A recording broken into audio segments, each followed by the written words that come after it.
Esta es la historia del Jesús real, del mundo cruel en que vivió, de las fuerzas que formaron al hombre y su misión. La ciencia actual ha revelado nueva información sobre los últimos días de la vida de Jesús. ¿Por qué algunos famosos sitios conmemorativos de la Pasión están en el lugar equivocado? ¿Por qué fue considerado una grave amenaza por las autoridades? La cruda realidad detrás de la tragedia y el triunfo de su crucifixión.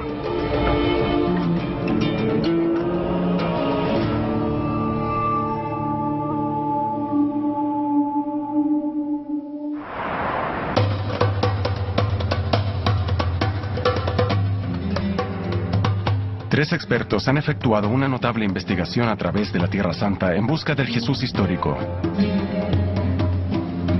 El ministro y teólogo bautista Alan Callahan, la experta en estudios bíblicos Rachel Haverlock y el arqueólogo Byron McCain. La última escala de su viaje es Jerusalén, como lo fue para Jesús. Jesús había ganado muchos seguidores como predicador y realizador de milagros.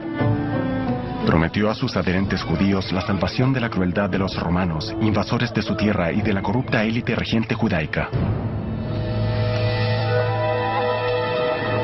Sobrevendría un nuevo régimen, el reino de Dios, que transformaría sus vidas. Cuando tenía cerca de 30 años, llevó su mensaje a Jerusalén, el centro de los poderes religioso y político. Los evangelios dicen que fue proclamado rey de los judíos, el Hijo de Dios. Una verdadera provocación, tanto religiosa como política. Jesús llegó a Jerusalén durante la fiesta de Pascua, que conmemora la liberación de los antiguos israelitas de su esclavitud en Egipto. Las autoridades ya estaban en estado de máxima alerta. Durante el siglo I, y en particular durante las celebraciones religiosas, Jerusalén era una hoguera latente que fácilmente podía prender las llamas de una rebelión popular en la ciudad.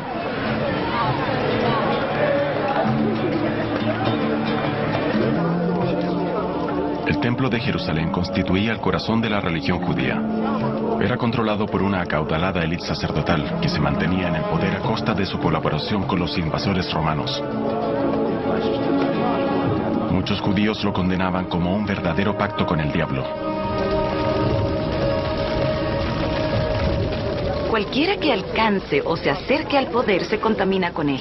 No estoy diciendo que todos los sacerdotes en sí fueran corruptos, pero evidentemente hubo algunos que a título personal favorecían toda clase de negocios. Y eso sí era intolerable para Jesús.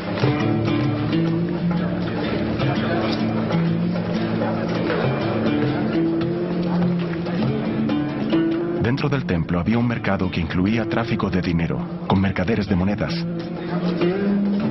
Y también a vendedores de animales para sacrificios religiosos. El Evangelio relata que esas prácticas de tráfico comercial en la propia casa de Dios enfurecieron a Jesús.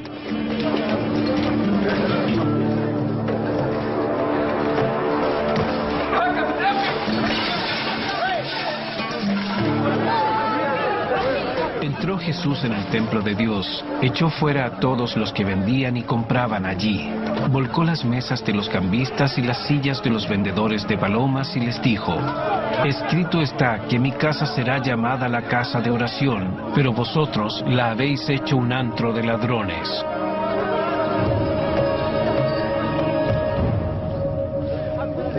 El disturbio causado por Jesús no pasó inadvertido. Las tropas romanas mantenían vigilado el templo desde su fortaleza cercana. Tanto soldados como sacerdotes identificaron a Jesús como el alborotador. Jesús podría haber abandonado Jerusalén sin problemas después de esa protesta pública.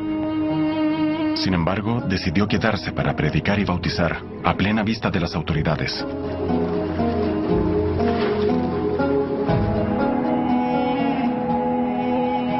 Jerusalén estaba atiborrada de peregrinos en esa Pascua, por lo que Jesús y sus discípulos permanecieron en las afueras, en el Monte de los Olivos, al otro lado del Valle Cedrón. Byron McCain descubrió que el camino que ellos habrían hecho permanece prácticamente igual. Esto es asombroso. El Valle Cedrón, aquí en el lado este de la ciudad vieja de Jerusalén, parece que estuviese atrapado en una suerte de cápsula del tiempo, porque a diferencia de tantos otros sectores, no fue modernizado ni se construyó sobre él. Aún se ve y se siente como debió ser en la época de Jesús. Las referencias a Jesús durante la última semana de su vida dicen que caminaba de Jerusalén al Monte de los Olivos y desde ahí de vuelta a la ciudad. Es indudable que circulaba por este camino.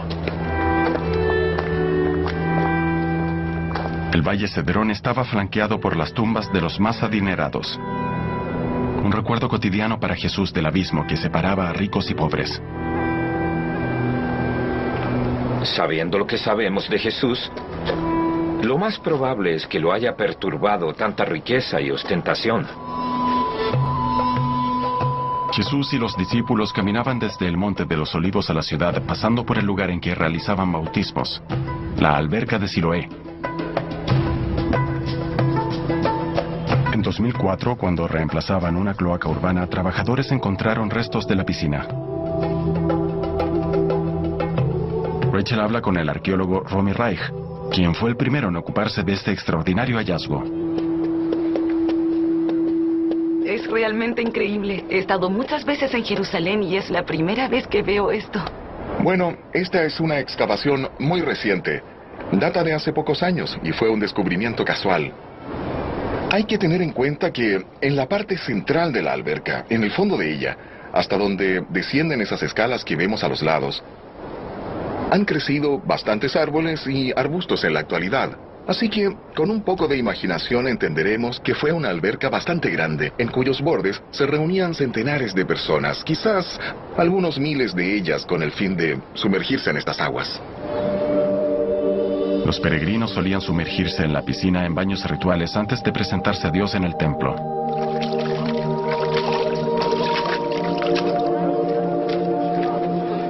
Después de ese aseo simbólico, ascendían al templo por una larga escalera que Romy Reich todavía está excavando. ¿Puede imaginar a Jesús subiendo estos escalones? Ciertamente. Lo probable es que cruzara el Valle Cedrón y tomara el baño ritual en la alberca, para luego, como cualquier otro judío, porque recordemos que era judío, subir por los escalones hacia el templo.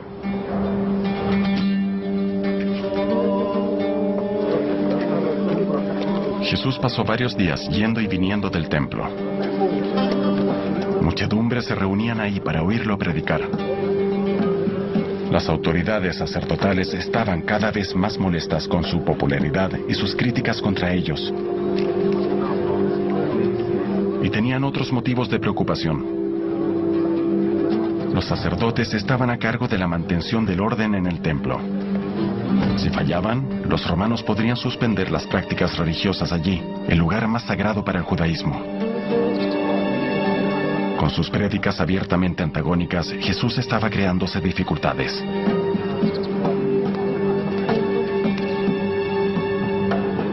Allen Callahan analiza el efecto de la presencia de Jesús en Jerusalén con el arqueólogo Shimon Gibson, quien ha profundizado en los últimos días de Jesús aquí.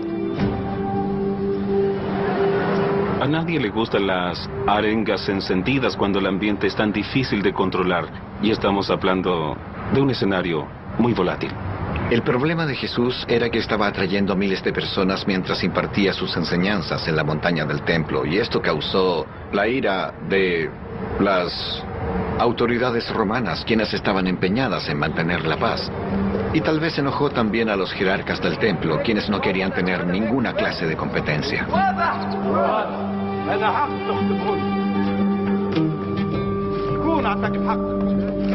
En su mensaje, Jesús proclamaba cambios radicales y era celebrado como un guía espiritual y un salvador. No tardó en despertar la atención del sumo sacerdote judío, Caifás, y del gobernador romano, Poncio Pilatos. Y la decisión que tomaron fue simple. Desde su punto de vista, solo había una cosa que hacer con los agitadores del templo, y eso era eliminarlos. Pero aún con todo su poder, las autoridades vacilaban ante arrestar a Jesús frente a sus partidarios. Los principales sacerdotes y los consejeros ancianos conspiraron para arrestarlo con engaño y matarlo, pero dijeron, no durante la fiesta, para no causar una revuelta en el pueblo. Era solo cosa de tiempo para que los poderosos optaran por detener al hombre que veían como un agitador peligroso. El primer paso para lograrlo consistió en buscar a alguien cercano a Jesús, dispuesto a traicionarlo.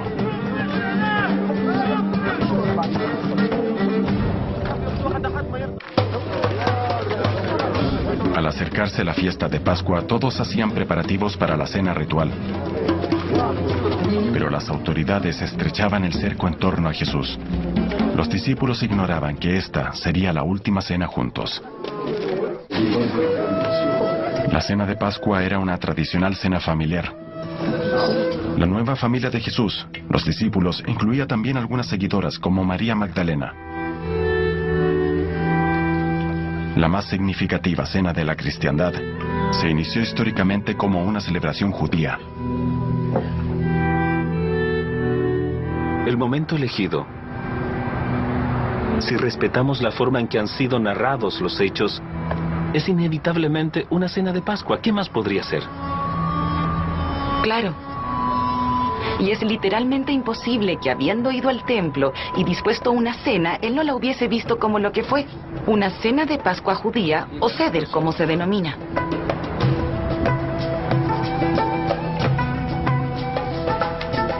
El pan sin levadura y el vino son ingredientes esenciales de una Seder, y habrían de adquirir gran importancia en la cristiandad como símbolos del cuerpo y la sangre de Cristo.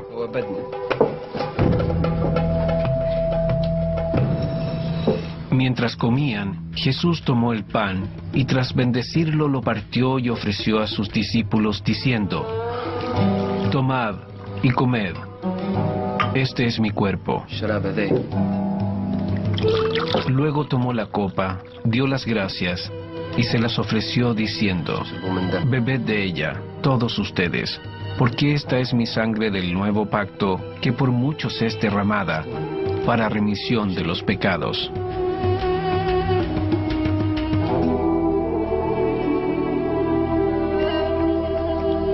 La representación de esos momentos está en el corazón de la liturgia cristiana.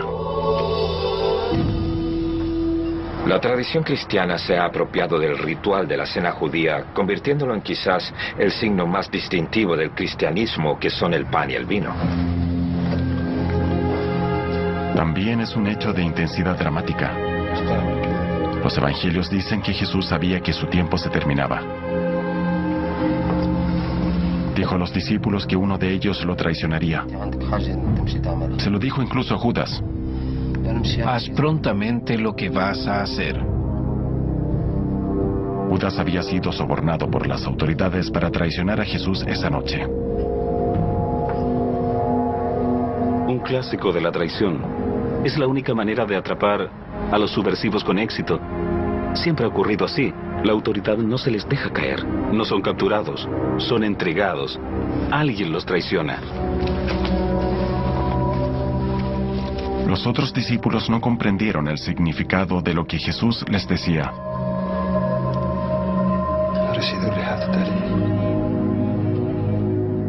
Después de la cena, todos juntos deben haber caminado por el Valle Cedrón hacia donde albergaban, en el Monte de los Olivos.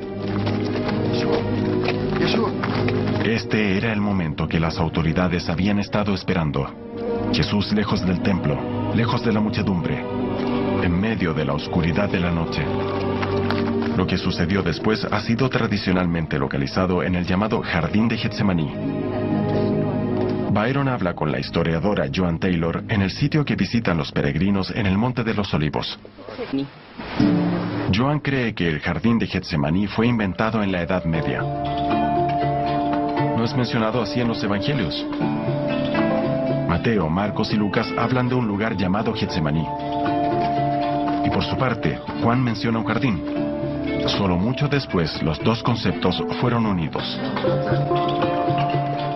John Taylor dice que el lugar en que estuvo Jesús con sus discípulos se llamaba realmente Getsemaní, pero no era un jardín. Ella cree que el lugar exacto está al lado del señalado tradicionalmente. Entonces, ¿es aquí? Esta es la caverna de Getsemaní, aunque esta no es la entrada original, pero no hace ninguna diferencia. Ahora es una capilla subterránea, pero fue una caverna natural, convertida en sitio para prensar olivas.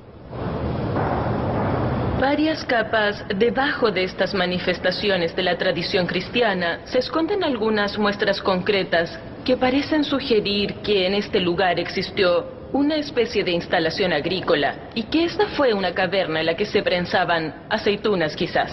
Gat Shemeni quiere decir prensa olivarera en hebreo. Getsemaní es la traducción al griego de este vocablo hebreo, Gat Shemeni. En ese nicho, que ahora está cubierto por una cortina, hay un receso curvo. Y eso calza perfectamente con lo que se necesitaría en caso de tener aquí una prensa para olivas. No era la época del año para dormir al aire libre, aun cuando se fuera buscado por las autoridades. El Evangelio de Juan dice que la noche estaba fría, por lo tanto, este lugar es perfecto, un espacio cálido y seguro para Jesús y sus discípulos. Jesús era un hombre buscado. El Evangelio de Marcos dice que estaba preocupado y pidió a los discípulos que vigilaran mientras él salía solo. Y les dijo: siento una pesadumbre que es de muerte. Quedaos aquí y vigilad. Podría continuar con su misión, incluso si ésta lo llevaba a una muerte cierta y cruel.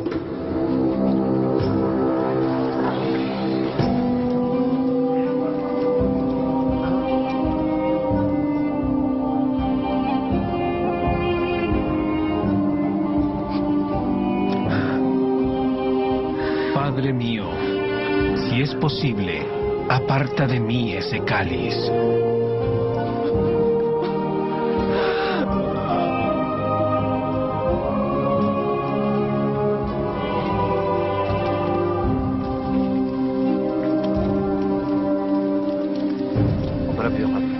Al regresar, Jesús vio que los discípulos estaban dormidos. Les preguntó si podían permanecer despiertos un poco más y salió otra vez.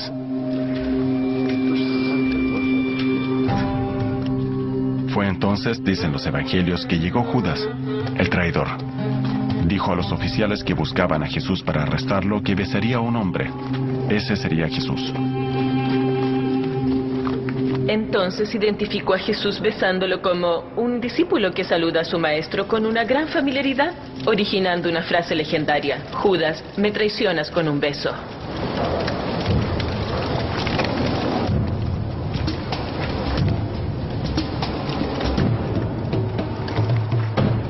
Jesús aceptó el beso de Judas y con él su propio destino. Pero Jesús fue el único arrestado. Estando los discípulos cerca, ¿cómo fue que ninguno de ellos cayera junto a su líder?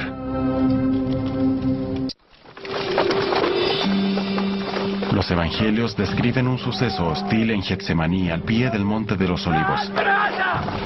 Jesús fue detenido. Los discípulos escaparon. Ninguno de sus discípulos fue arrestado. Ninguno de ellos fue muerto. Ninguno fue herido. Claro, una manera de verlo es decir, bueno, hubo una confrontación ahí y huyeron todos en direcciones diferentes y lo dejaron a su suerte. Y me parece que es errado interpretarlo de esa manera. Pedro trató de intervenir, dice el Evangelio, acuchillando en una oreja a uno de los guardias.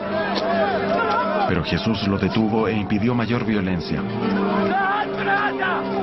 Pero entonces, si Pedro hirió a uno de los guardias, ¿por qué no lo detuvieron también? ¿Por qué le permitieron escapar? Tal vez la contradicción puede explicarse como ejemplo temprano de manipulación de hechos. La historia se ha narrado en beneficio de esos sobrevivientes. Algunos de ellos eran ahora líderes, se pusieron a la cabeza de las comunidades. Nadie quiere decir que dieron la espalda y huyeron. Lo que se dice es que Jesús los cuidaba especialmente, que el bienestar de ellos era primordial. Y porque Él no quiso una resistencia violenta, es que no hubo esa resistencia. Por lo tanto, sí hubo una escaramuza. Jesús fue apresado, entonces todos escaparon y lo dejaron solo. Hasta los evangelios admiten que los discípulos eventualmente se dieron a la fuga. Según Mateo, a Judas lo abrumó tanto el remordimiento que optó por ahorcarse. Jesús fue arrastrado ante el sumo sacerdote, Caifás. Afirmar que era el Hijo de Dios en su presencia debió ser una blasfemia, un pecado mortal. Es probable que Jesús haya sido llevado a la residencia de Caifás, en la ciudad alta de Jerusalén. La arqueología está revelando más y más sobre los movimientos de Jesús en esos últimos días. El equipo de Shimon Gibson ha excavado a través de muchas capas de edificaciones sucesivas en el área, hasta los restos de lo que debió ser la casa de un sacerdote en el siglo I. Muy bien, Allen. Ahora estamos parados en el nivel arqueológico correspondiente a la época de Jesús. Y estamos en una esquina de una casa. Y mira, aquí tenemos algunos ejemplos de cerámica que hemos hallado del subsuelo. Hay unas piezas interesantes. Estos, por ejemplo, son fragmentos de ollas de cocina de esos tiempos. Mira aquí, este es un trozo de terra sigilata o cerámica sellada, y esto indica que pertenecían a los más adinerados, porque eran exhibidos en objetos de fantasía. Y también tenemos pedazos de carboncillo, y también caracolas, e incluso caracolas de púrpura, que son unos moluscos de donde se extrae un tinte precisamente púrpura para teñir vestimentas sacerdotales. Por lo tanto, es un sector de la riqueza, y Jesús fue traído aquí después de su arresto. Según los evangelios, los 3 primeros evangelios, hay coincidencia en describir una especie de juicio ante la jerarquía religiosa. Fue traído a esta vecindad. Luego lo llevaron al patio de la mansión del sumo sacerdote y allí tuvo lugar un interrogatorio. Los jerarcas judíos, temiendo que los líderes romanos se apropiaran del templo, no veían alternativa. Jesús era una amenaza religiosa y política. Así de simple. El problema debía ser solucionado. Los sacerdotes reunieron a los miembros de su consejo, el Sanedrín, para interrogar a Jesús.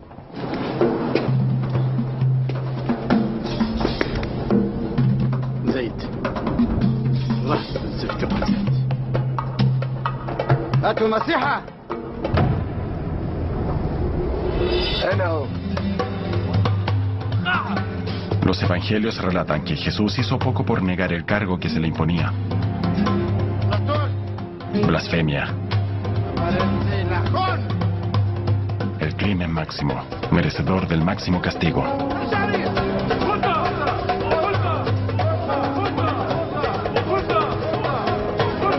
Pero los sacerdotes no podían emitir la sentencia condenatoria. Jesús fue, por lo tanto, entregado al gobernador romano Poncio Pilatos, un implacable disciplinario que regía con mano de hierro.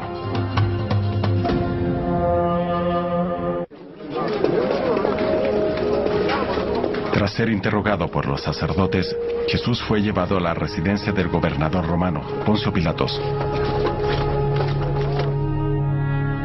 Este era el pretorio, que había sido el palacio del rey Herodes el Grande.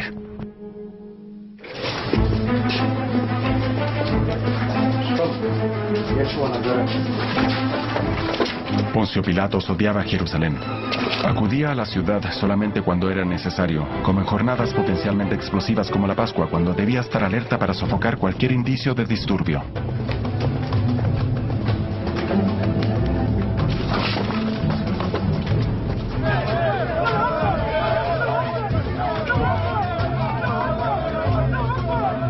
Jesús está de pie ante Pilatos, y sus posibilidades no son buenas. Al menos según todo lo que sabemos respecto a Pilatos, era la quinta esencia del ajusticiador de la antigüedad. Los evangelios tratan de presentarlo de otro modo, pero él no era un buen sujeto. En el marco de una cruel tragedia, la confrontación fue extraordinaria. Un predicador pobre de la Galilea rural encaraba al hombre más poderoso de la región. Una muestra de la importancia que había adquirido ya la figura de Jesús.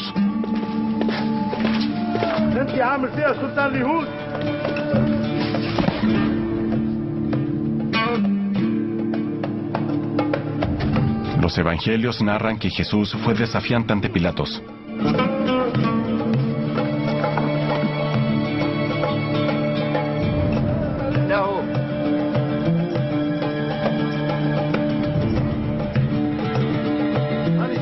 Pilatos no tuvo motivos para demostrar piedad.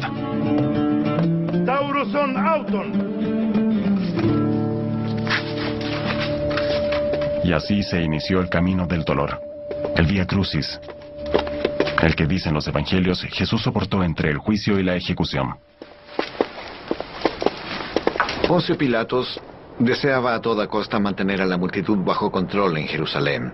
Quería una ciudad segura y tranquila durante la festividad de Pascua y pretendía que todos supieran que si causaban algún desorden serían castigados duramente, sin piedad, incluso con la pena máxima si era necesario. Por eso, en cierta forma, Jesús fue un chivo expiatorio.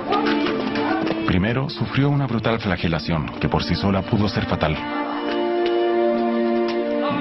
Para burlarse de su supuesta realeza, clavaron espinos trenzados en su cabeza a modo de corona de laureles. Luego Jesús fue obligado a cargar los maderos de su cruz al lugar del sacrificio. Aunque es poco probable que alguien en su estado hubiese cargado algo más que el madero transversal. Nos dicen que Jesús colapsó bajo el peso.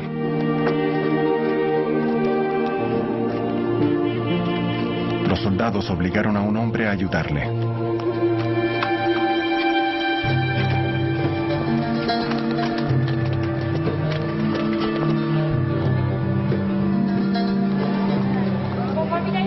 Siglos de devoción han consagrado las estaciones de la cruz que los peregrinos recorren en la parte vieja de Jerusalén. La ruta tradicional del Vía Crucis fue trazada por los cruzados en la Edad Media, pero en un lugar errado.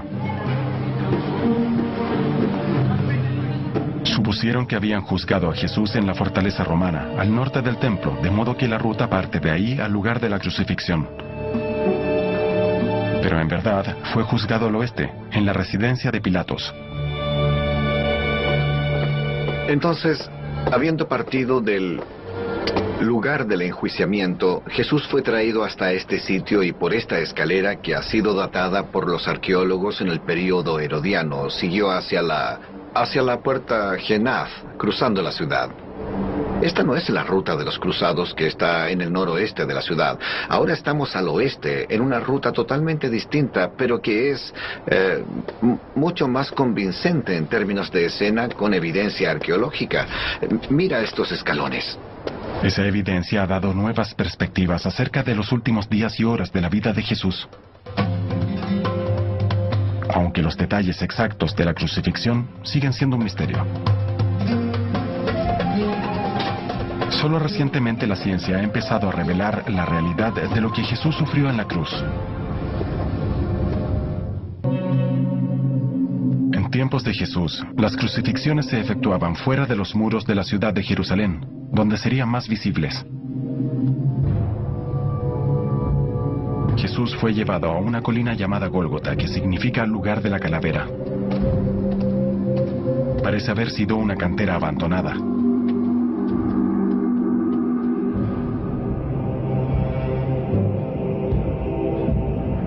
Aunque los romanos crucificaron a varios miles de personas, ningún historiador describe el procedimiento con detalle.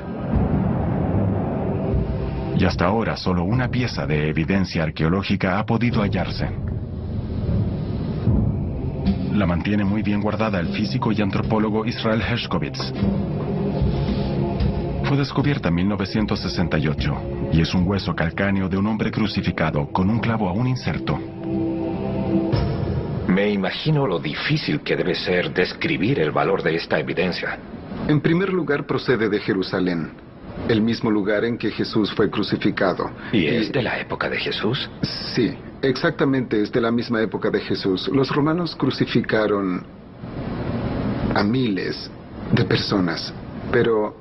Así que tenemos este único hueso y este un único hueso clavo. y un clavo, y es todo. Cuesta creerlo. En esa época los clavos eran muy caros.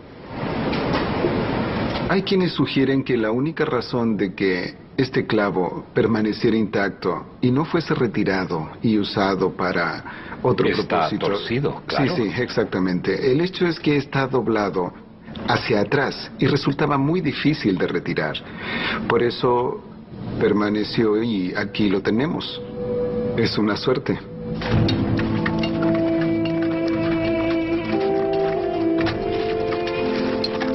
El sadismo de una experiencia tan terrible como la crucifixión ha hecho que historiadores y científicos se esfuercen para establecer exactamente lo que Jesús soportó. Es probable que el método tuviera algunas variantes. El ejército romano parece haber usado unidades de ejecución, con verdugos entrenados e insensibles al sufrimiento de las víctimas. El hueso calcáneo del talón confirmaría el relato del Evangelio sobre que Jesús fue clavado a la cruz.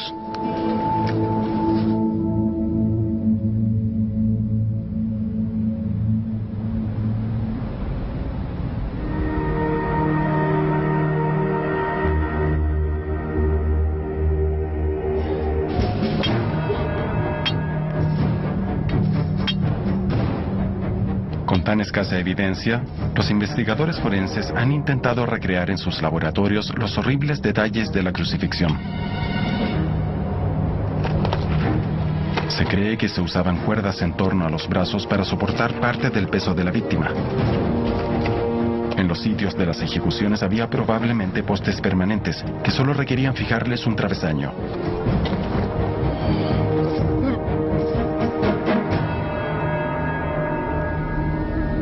Para explicar la función del único elemento de la crucifixión existente, Israel Hershkovitz ha efectuado experimentos con una copia de ese clavo romano en cadáveres cedidos para investigación forense. Los resultados señalan que con un solo clavo atravesaban los talones de ambos pies, causando un enorme dolor. No era una escena muy sangrienta, en cierta forma. Hay muy poca irrigación de sangre hacia esta área. Es decir, el flujo sanguíneo no es mayor en esta parte de las extremidades. Ahí se ven nervios. Como puede verse aquí, la mayoría son nervios. Toda una red. Y era muy doloroso.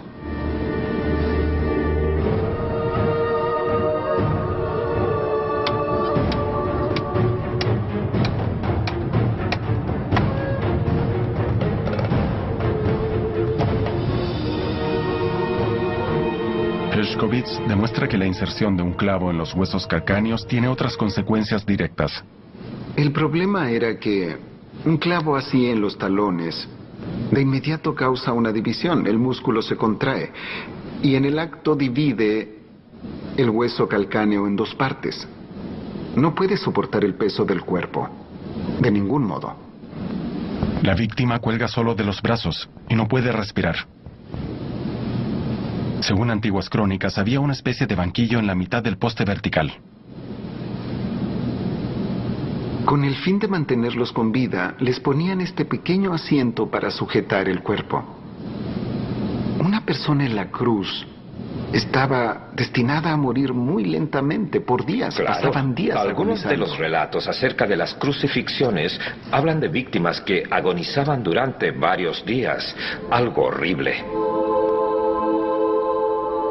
Al parecer, a los romanos les interesaba que sus víctimas sobrevivieran todo lo posible para dar mayor impacto político al espectáculo. Con la crucifixión, los romanos tomaban el cuerpo humano y lo transformaban en un medio muy efectivo de propaganda del poder imperial. Con una mirada te llegaba el mensaje. No había que pensarlo mucho.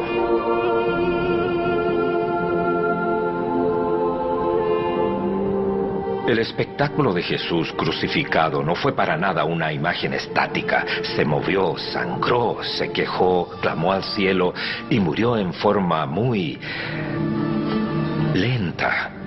Debió ser algo que repugnaba a la vista.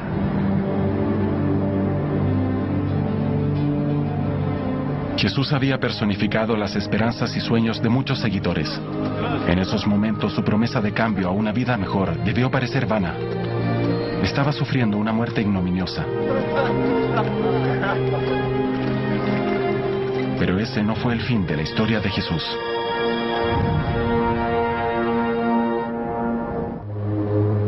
Los evangelios cuentan que Jesús fue crucificado en la mañana de un viernes.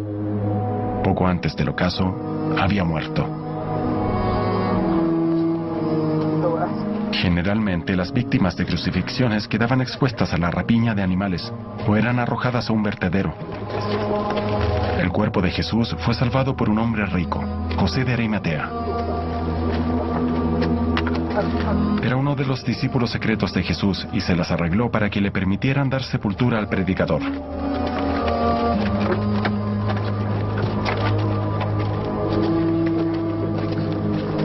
El cadáver fue llevado a la cripta familiar de Arimatea, construida en una ladera rocosa cerca del lugar de la crucifixión.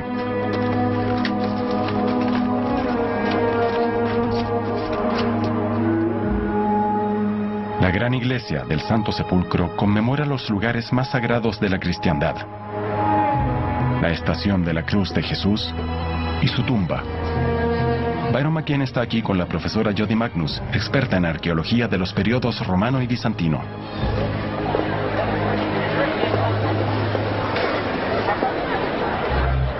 La tumba ofrecida por Arimatea en que sepultaron a Jesús es conmemorada con un gran santuario ornamentado. Todo lo que los peregrinos pueden ver ahora de la tumba es una pequeña cornisa de roca. En tiempos de Jesús eran comunes las tumbas talladas en murallas de roca en grutas así. Pero inadvertida para los turistas, una de esas tumbas aún sobrevive en una capilla lateral. Si mira aquí atrás podrá ver los lóculi o nichos fúnebres tallados en la roca. Las evidencias arqueológicas no acreditan de ningún modo que Jesús haya sido sepultado en uno de los nichos de este cementerio, pero sí confirman que hubo un cementerio judío aquí. Llama la atención que vengan pocos peregrinos cristianos aquí. Forman una larga fila afuera, en el santuario de la rotonda, pero aquí, cerca de la rotonda, existe este claro ejemplo de una tumba judía. Es mucho más auténtica. A diferencia de muchos lugares asociados con Jesús, parece que la iglesia del Santo Sepulcro está en el lugar exacto. En cumplimiento de la ley judía, Jesús debía ser sepultado antes de la puesta de sol del viernes de la ejecución. Es el inicio del Shabbat, donde no se permitían los funerales.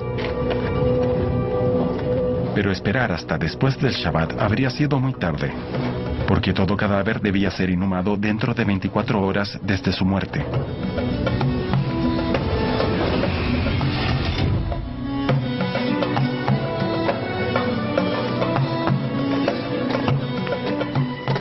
El domingo después de la crucifixión, su discípula María Magdalena y María, su madre, llegaron para terminar el proceso de ungir y amortajar el cuerpo de Jesús. Pero cuando se disponían a entrar, descubrieron que la tumba estaba abierta. Los análisis racionales y la ciencia no han sido suficientes pasados los 1000 años para determinar qué ocurrió aquí desde el anochecer de aquel viernes. Dentro de la tumba no había cadáver.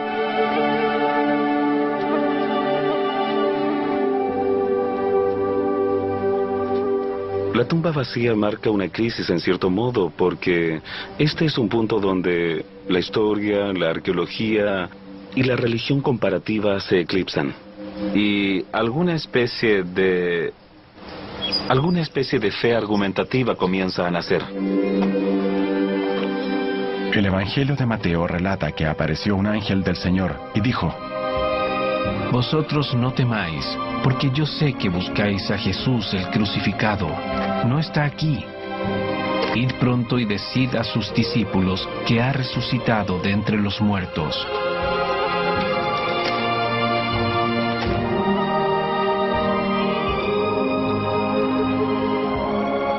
La fe en la resurrección física de Jesús, Cristo, es materia de creencia individual.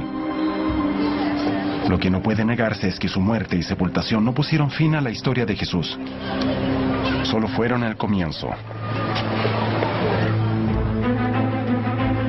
En los años que siguieron a la muerte de Jesús, las tensiones religiosas y políticas que habían estado desarrollándose durante su vida hicieron crisis finalmente. A 30 años de su muerte, los judíos se alzaron contra sus opresores romanos. La rebelión judía del año 66 de nuestra era fue aplacada sin piedad. Los romanos destruyeron el templo de Jerusalén y no dejaron piedra sobre piedra. Ahí arriba nada queda del templo que existió en los días de Jesús. Los romanos lo destruyeron totalmente y cuando el ejército romano arrojó esas inmensas piedras, ellas golpearon estruendosamente la calle, destrozando el pavimento y dejando esta enorme brecha. Fue el punto de quiebre entre el judaísmo y el cristianismo, que siguieron caminos separados. Con la destrucción del templo, el eje del cristianismo se desvía y se mueve desde la tierra de Jesús, donde se originó, hacia la ciudad de Roma, donde se forjará su futuro. El cristianismo se difundió por el Mediterráneo y más allá. El Imperio Romano adoptó oficialmente la religión cristiana en el siglo IV de nuestra era.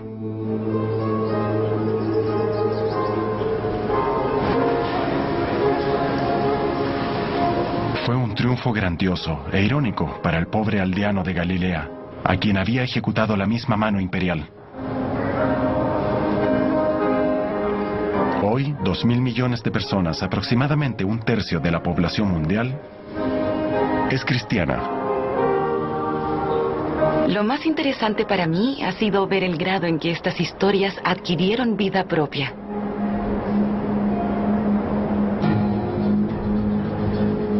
Aquí estamos, en el siglo XXI, y podemos ver que esos anhelos de redención y salvación siguen más vivos y fuertes que nunca. Es hermoso. Por eso es que la historia de Jesús ha sido contada y vuelta a contar a través de los siglos. En su viaje por la Tierra Santa, Rachel Haverlock, Alan Callahan y Byron McCain han descubierto el verdadero mundo en que ocurrieron los hechos. Una infancia en la Galilea rural. Aquel hombre joven con una misión para ofrecer la salvación a la gente de Palestina. El líder carismático que sacrificó todo con la esperanza de lograr un mundo mejor.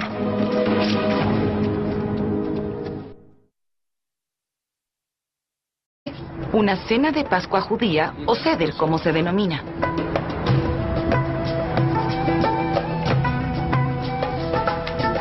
El pan sin levadura y el vino son ingredientes esenciales de una Seder y habrían de adquirir gran importancia en la cristiandad como símbolos del cuerpo y la sangre de Cristo.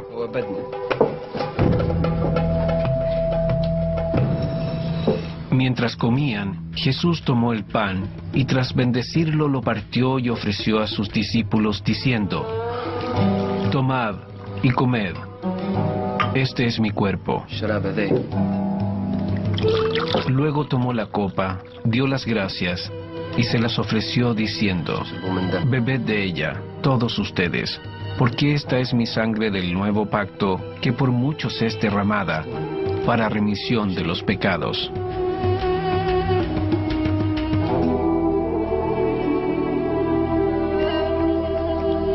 La representación de esos momentos está en el corazón de la liturgia cristiana. La tradición cristiana se ha apropiado del ritual de la cena judía, convirtiéndolo en quizás el signo más distintivo del cristianismo, que son el pan y el vino. También es un hecho de intensidad dramática. Los evangelios dicen que Jesús sabía que su tiempo se terminaba. Dijo a los discípulos que uno de ellos lo traicionaría. Se lo dijo incluso a Judas. haz prontamente lo que vas a hacer. Judas había sido sobornado por las autoridades para traicionar a Jesús esa noche. Un clásico de la traición. Es la única manera de atrapar a los subversivos con éxito. Siempre ha ocurrido así. La autoridad no se les deja caer. No son capturados, son entregados. Alguien los traiciona. Los otros discípulos no comprendieron el significado de lo que Jesús les decía.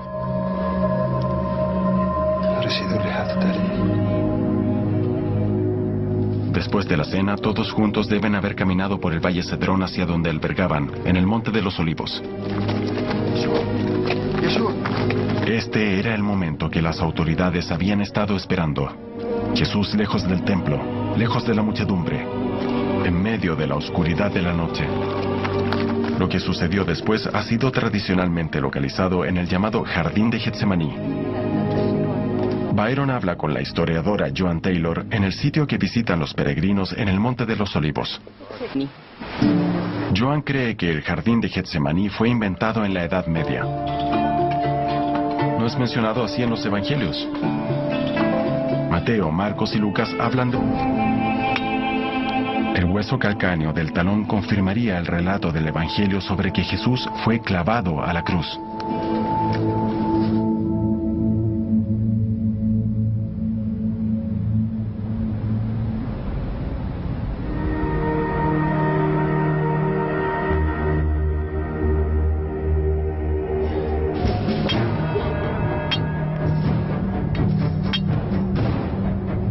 Tan escasa evidencia, los investigadores forenses han intentado recrear en sus laboratorios los horribles detalles de la crucifixión.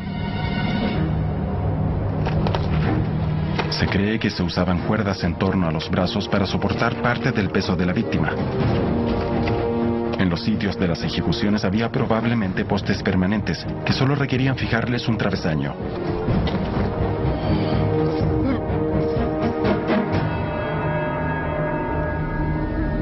Para explicar la función del único elemento de la crucifixión existente, Israel Hershkovitz ha efectuado experimentos con una copia de ese clavo romano en cadáveres cedidos para investigación forense. Los resultados señalan que con un solo clavo atravesaban los talones de ambos pies, causando un enorme dolor.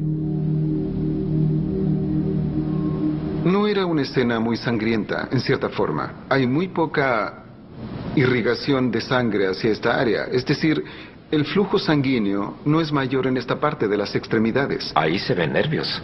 Como puede verse aquí, la mayoría son nervios. Toda una red. Y era muy doloroso.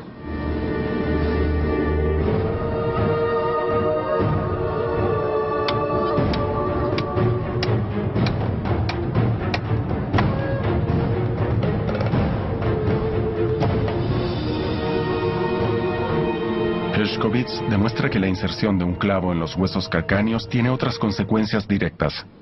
El problema era que un clavo así en los talones de inmediato causa una división. El músculo se contrae y en el acto divide el hueso calcáneo en dos partes. No puede soportar el peso del cuerpo, de ningún modo. La víctima cuelga solo de los brazos y no puede respirar. Según antiguas crónicas, había una especie de banquillo en la mitad del poste vertical. Con el fin de mantenerlos con vida, les ponían este pequeño asiento para sujetar el cuerpo. Una persona en la cruz estaba destinada a morir muy lentamente, por días. Claro, pasaban días algunos de agonizando. los relatos acerca de las crucifixiones hablan de víctimas que agonizaban durante varios días. Algo horrible. Al parecer, a los romanos les interesó a Jesús en la fortaleza romana, al norte del templo, de modo que la ruta parte de ahí al lugar de la crucifixión. Pero en verdad, fue juzgado al oeste, en la residencia de Pilatos. Entonces, habiendo partido del lugar del enjuiciamiento, Jesús fue traído hasta este sitio y por esta escalera que ha sido datada por los arqueólogos en el período herodiano, siguió hacia la puerta Genaz, cruzando la ciudad.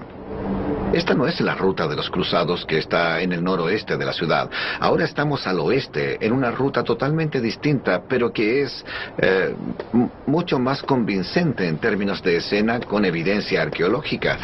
Mira estos escalones. Esa evidencia ha dado nuevas perspectivas acerca de los últimos días y horas de la vida de Jesús.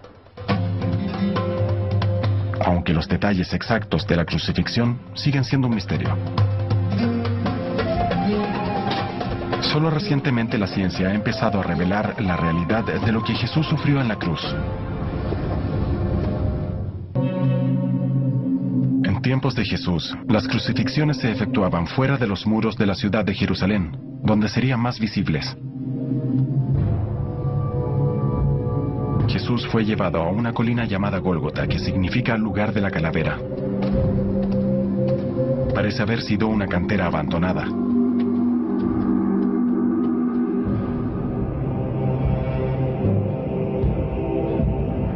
Aunque los romanos crucificaron a varios miles de personas, ningún historiador describe el procedimiento con detalle.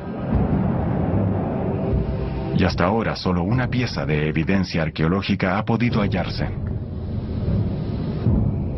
La mantiene muy bien guardada el físico y antropólogo Israel Hershkovitz. Fue descubierta en 1968 y es un hueso calcáneo de un hombre crucificado con un clavo aún inserto. Me imagino lo difícil que debe ser describir el valor de esta evidencia. En primer lugar, procede de Jerusalén, el mismo lugar en que Jesús fue crucificado. ¿Y es de la época de Jesús? Sí, exactamente, es de la misma época de Jesús. Los romanos crucificaron a miles de personas, pero... Así que tenemos este único hueso y este un único hueso clavo. Y un clavo, y es todo. Cuesta creerlo. En esa época los clavos eran muy caros. Hay quienes sugieren que la única razón de que este clavo permaneciera intacto y no fuese retirado y usado para otro Está propósito... torcido, claro. Sí, exactamente. El hecho es que está doblado hacia atrás y resultaba muy difícil de retirar. Por eso permaneció y... Probable que el método tuviera algunas variantes. El ejército romano parece haber usado unidades de ejecución, con verdugos entrenados e insensibles al sufrimiento de las víctimas. El hueso calcáneo del talón confirmaría el relato del Evangelio sobre que Jesús fue clavado a la cruz.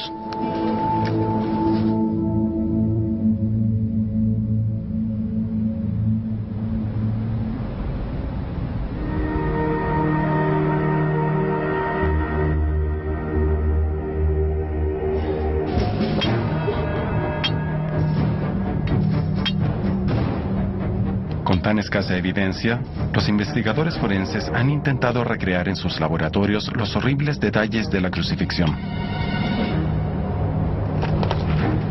Se cree que se usaban cuerdas en torno a los brazos para soportar parte del peso de la víctima.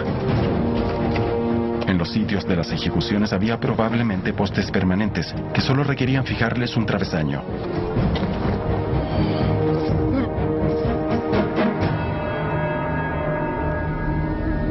Para explicar la función del único elemento de la crucifixión existente, Israel Hershkovitz ha efectuado experimentos con una copia de ese clavo romano en cadáveres cedidos para investigación forense. Los resultados señalan que con un solo clavo atravesaban los talones de ambos pies, causando un enorme dolor. No era una escena muy sangrienta, en cierta forma. Hay muy poca irrigación de sangre hacia esta área, es decir, el flujo sanguíneo no es mayor en esta parte de las extremidades. Ahí se ven nervios. Como puede verse aquí, la mayoría son nervios. Toda una red. Y era muy doloroso.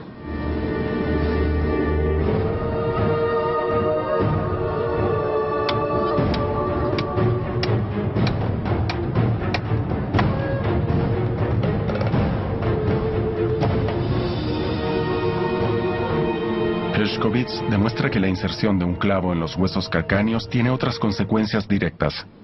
El problema era que un clavo así en los talones de inmediato causa una división. El músculo se contrae y en el acto divide el hueso calcáneo en dos partes. no puede soportar el peso del cuerpo. De ningún modo. La víctima cuelga solo de los brazos y no puede respirar. Según antiguas crónicas, había una especie de banquillo en la mitad del poste vertical. Con el fin de mantenerlos con vida, les ponían este pequeño asiento para sujetar el cuerpo. Una persona en la cruz estaba destinada a morir muy lentamente salvado por un hombre rico, José de Arimatea. Era uno de los discípulos secretos de Jesús y se las arregló para que le permitieran dar sepultura al predicador.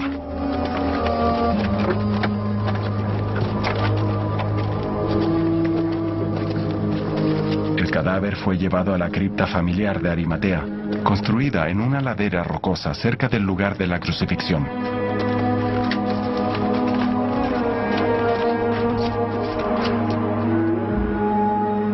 La gran iglesia del Santo Sepulcro conmemora los lugares más sagrados de la cristiandad: la estación de la cruz de Jesús y su tumba. Byron McKean está aquí con la profesora Jody Magnus, experta en arqueología de los periodos romano y bizantino.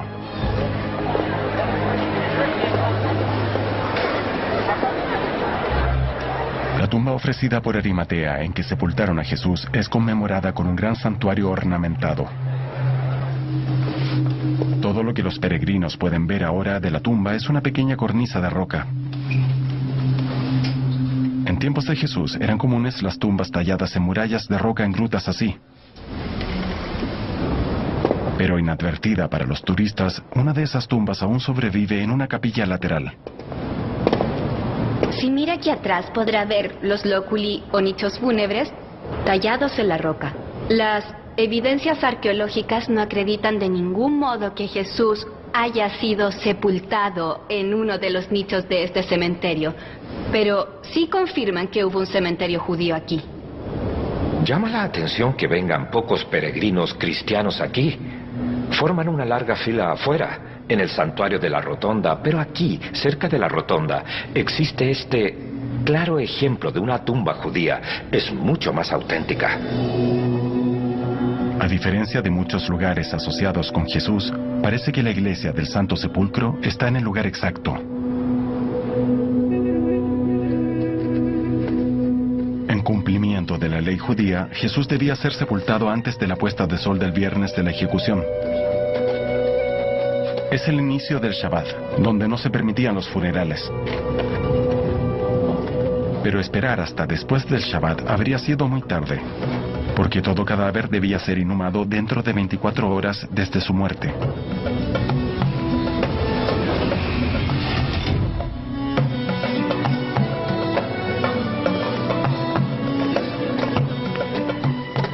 El domingo después de la crucifixión, su discípula María Magdalena y María, su madre, llegaron para terminar el proceso de ungir y amortajar el cuerpo de Jesús.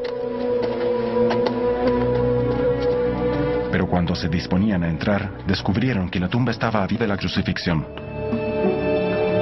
Pero en verdad fue juzgado al oeste, en la residencia de Pilatos. Entonces, habiendo partido del lugar del enjuiciamiento, Jesús fue traído hasta este sitio y por esta escalera que ha sido datada por los arqueólogos en el período herodiano, siguió hacia la puerta Genaz, cruzando la ciudad. Esta no es la ruta de los cruzados que está en el noroeste de la ciudad. Ahora estamos al oeste, en una ruta totalmente distinta, pero que es mucho más convincente en términos de escena con evidencia arqueológica. Mira estos escalones. Esa evidencia ha dado nuevas perspectivas acerca de los últimos días y horas de la vida de Jesús. Aunque los detalles exactos de la crucifixión siguen siendo un misterio. Solo recientemente la ciencia ha empezado a revelar la realidad de lo que Jesús sufrió en la cruz. En tiempos de Jesús, las crucifixiones se efectuaban fuera de los muros de la ciudad de Jerusalén, donde serían más visibles. Jesús fue llevado a una colina llamada Gólgota, que significa lugar de la calavera. Parece haber sido una cantera abandonada.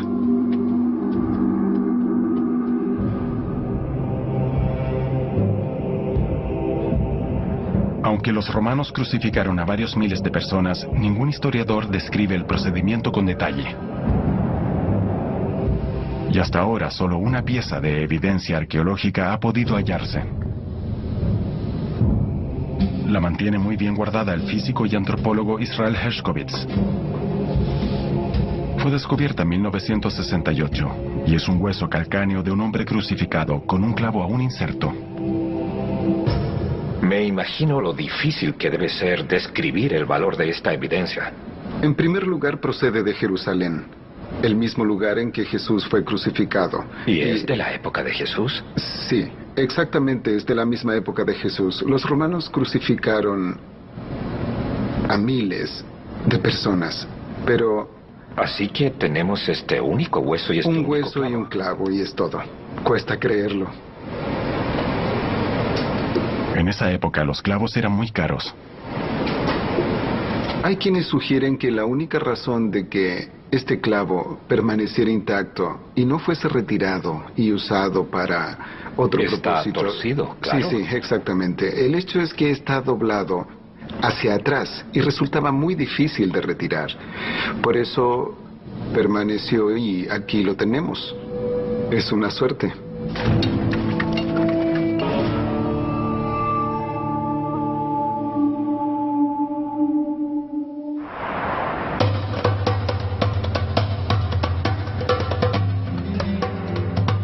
Tres expertos han efectuado una notable investigación a través de la Tierra Santa en busca del Jesús histórico.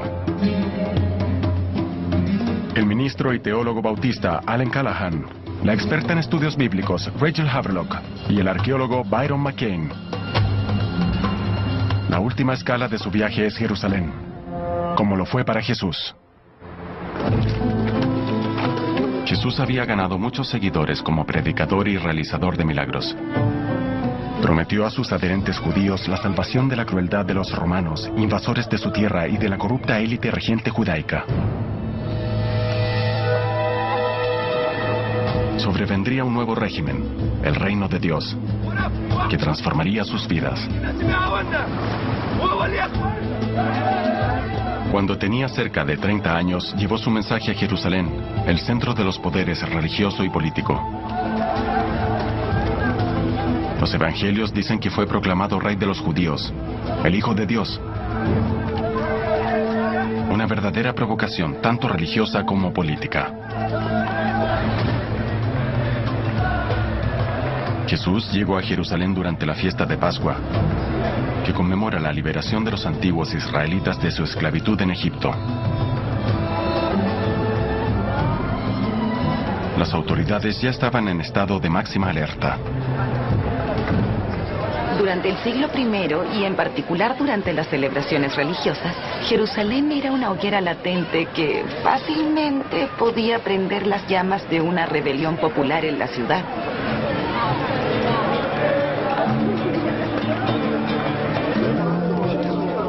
El templo de Jerusalén constituía el corazón de la religión judía. Era controlado por una acaudalada élite sacerdotal que se mantenía en el poder a costa de su colaboración con los invasores romanos. Muchos judíos lo condenaban como un verdadero pacto con el diablo. Cualquiera que alcance o se acerque al poder se contamina con él. No estoy diciendo que todos los sacerdotes en sí fueran corruptos, pero evidentemente hubo algunos que a título personal favorecían toda clase de negocios. Y eso sí era intolerable para Jesús.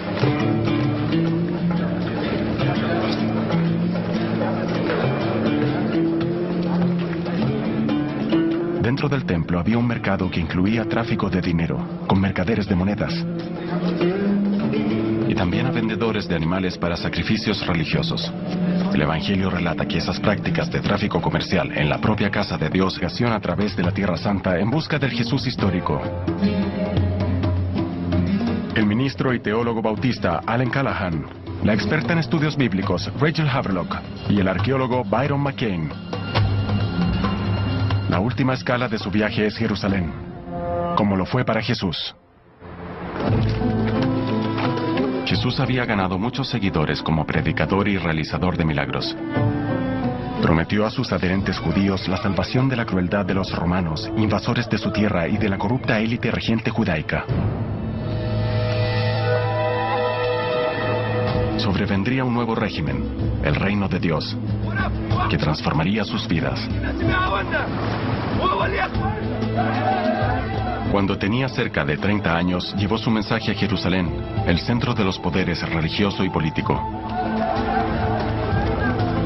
Los evangelios dicen que fue proclamado rey de los judíos, el Hijo de Dios. Una verdadera provocación, tanto religiosa como política. Jesús llegó a Jerusalén durante la fiesta de Pascua, que conmemora la liberación de los antiguos israelitas de su esclavitud en Egipto.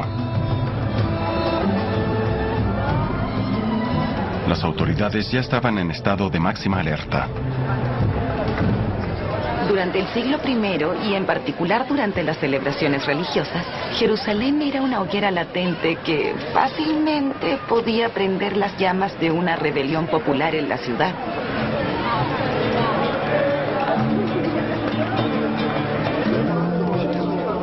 El templo de Jerusalén constituía el corazón de la religión judía. Era controlado por una acaudalada élite sacerdotal que se mantenía en el poder a costa de su colaboración con los invasores romanos. Muchos judíos lo condenaban como un verdadero pacto con el diablo. Cualquiera que alcance o se acerque al poder se contamina con él. No estoy diciendo que todos los sacerdotes en sí fueran corruptos, pero evidentemente hubo algunos que a título personal favorecían toda clase de negocios. Y eso sí era intolerable para Jesús.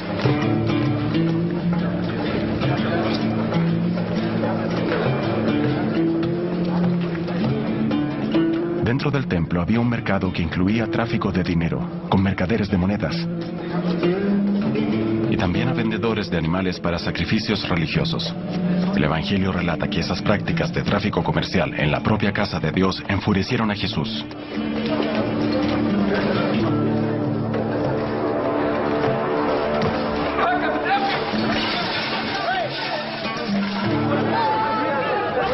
Entró Jesús en el templo de Dios. John Taylor dice que el lugar en que estuvo Jesús con sus discípulos se llamaba realmente Getsemaní, pero no era un jardín. Ella cree que el lugar exacto está al lado del señalado tradicionalmente. Entonces, ¿es aquí? Esta es la caverna de Getsemaní, aunque esta no es la entrada original, pero no hace ninguna diferencia. Ahora es una capilla subterránea, pero fue una caverna natural, convertida en sitio para prensar olivas. Varias capas debajo de estas manifestaciones de la tradición cristiana se esconden algunas muestras concretas que parecen sugerir que en este lugar existió una especie de instalación agrícola y que esta fue una caverna en la que se prensaban aceitunas quizás. Gat Shemeni quiere decir prensa olivarera en hebreo. Getsemaní es la traducción al griego de este vocablo hebreo, Gat Shemeni. En ese nicho, que ahora está cubierto por una cortina, hay un receso curvo. Y eso calza perfectamente con lo que se necesitaría en caso de tener aquí una prensa para olivas. No era la época del año para dormir al aire libre, aun cuando se fuera buscado por las autoridades. El Evangelio de Juan dice que la noche estaba fría, por lo tanto, este lugar es perfecto, un espacio cálido y seguro para Jesús y sus discípulos. Jesús era un hombre buscado. El Evangelio de Marcos dice que estaba preocupado y pidió a los discípulos que vigilaran mientras él salía solo. Y les dijo: siento una pesadumbre que es de muerte. Quedaos aquí y vigilad. Podría continuar con su misión, incluso si ésta lo llevaba a una muerte cierta y cruel.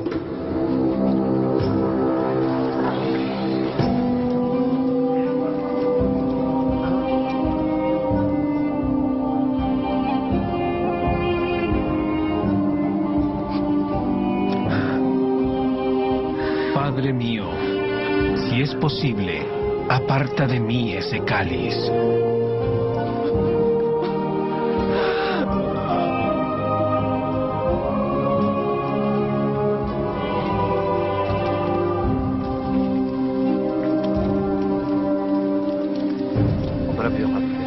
Al regresar, Jesús vio que los discípulos estaban dormidos.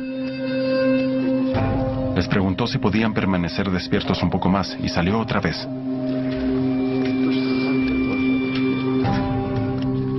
Fue entonces, dicen los evangelios, que llegó Judas, el traidor. Dijo a los oficiales que buscaban a Jesús, admiten que los discípulos eventualmente se dieron a la fuga. Según Mateo, a Judas lo abrumó tanto el remordimiento que optó por ahorcarse. Jesús fue arrastrado ante el sumo sacerdote, Caifás. Afirmar que era el Hijo de Dios en su presencia debió ser una blasfemia, un pecado mortal. Es probable que Jesús haya sido llevado a la residencia de Caifás, en la ciudad alta de Jerusalén.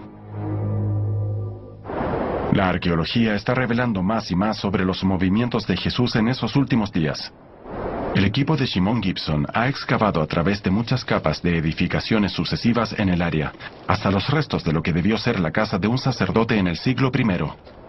Muy bien, Allen. Ahora estamos parados en el nivel arqueológico correspondiente a la época de Jesús. Y estamos en una esquina de una casa. Y mira, aquí tenemos algunos ejemplos de cerámica que hemos hallado del subsuelo. Hay unas piezas interesantes. Estos, por ejemplo, son fragmentos de ollas de cocina de esos tiempos. Mira aquí, este es un trozo de terra sigilata o cerámica sellada, y esto indica que pertenecían a los más adinerados, porque eran exhibidos en objetos de fantasía. Y también tenemos pedazos de carboncillo, y también caracolas, e incluso caracolas de púrpura, que son unos moluscos de donde se extrae un tinte, precisamente púrpura, para teñir vestimentas sacerdotales. Por lo tanto, es un sector de la riqueza, y Jesús fue traído aquí después de su arresto. Según los evangelios, los 3 primeros evangelios, hay coincidencia en describir una especie de juicio ante la jerarquía religiosa. Fue traído a esta vecindad. Luego lo llevaron al patio de la mansión del sumo sacerdote y allí tuvo lugar un interrogatorio. Los jerarcas judíos, temiendo que los líderes romanos se apropiaran del templo, no veían alternativa. Jesús era una amenaza religiosa y política, así de simple. El problema debía ser solucionado. Los sacerdotes reunieron a los miembros de su consejo, el Sanedrín, para interrogar a Jesús.